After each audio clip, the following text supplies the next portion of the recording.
Air Canada saying that they had canceled my flight and then rebooked my flight. Initially, I was to take a 6 a.m. flight from Edmonton to Montreal, where I would have an 8-hour layover before I headed to Geneva, and in Montreal I would catch up to Sarah Miller, who is flying in from Calgary. We took the cheapest flights, obviously. But instead, a last-minute cancellation delayed my flight by half an hour, and I'm being sent from Edmonton to Vancouver, where I will have a little bit of a layover. And then from Vancouver, I will go all the way to Montreal, where I will have another layover. I will catch up to Sarah Miller, and then we will take the red eye to Geneva. When we get to Geneva, we'll quickly head to our hotel, throw off whatever luggage we have. I really don't have all that much. And then we're gonna head to the United Nations to hand deliver our complaint, and maybe the UN might do something.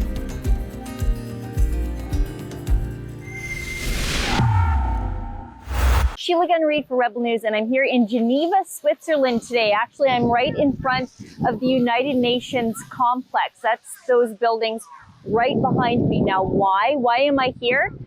Well, I'm here because of all of your help and all of your donations to humanrightscomplaint.com.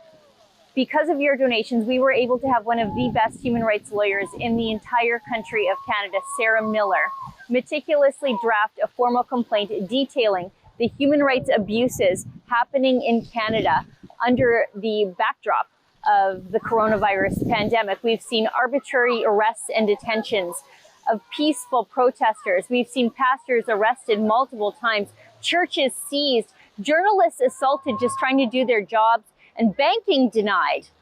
It's all in our complaint. Now, I'm a United Nations skeptic too. I don't trust them, but I also don't trust Trudeau. And someone has to do something. The UN routinely speaks up when Russia or Cuba or Venezuela cracks down on political dissidents. The UN should speak up this time too, even if it is Justin Trudeau. Now, some of you might know Sarah Miller as Pastor Art Pawlowski's longtime lawyer. She recently secured a major victory for him at the Alberta Court of Appeal, where she was able to have the contempt findings against Pastor Art completely tossed out. Go and don't come back without a warrant. Out, Nazi. Out. Out. Sarah Miller, I said it before, I'll say it again. She's one of the best in the country. She flew here with me to present our formal complaint and all of her supporting materials.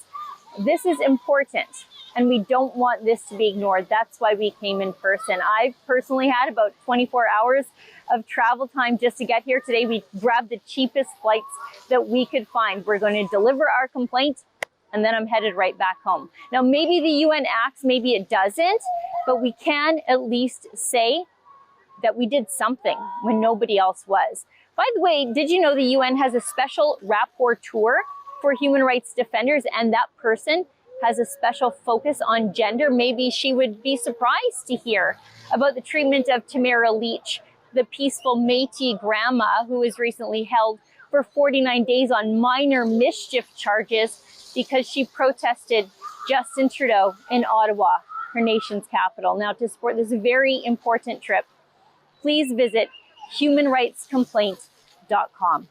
And thanks again to everybody who's already made this important work possible. For Rebel News, I'm Sheila Gunn Reid. To support our trip to the United Nations in Geneva, Switzerland, to hand deliver a meticulously crafted human rights complaint detailing the human rights abuses happening in Canada under the last 2 years, please go to humanrightscomplaints.com.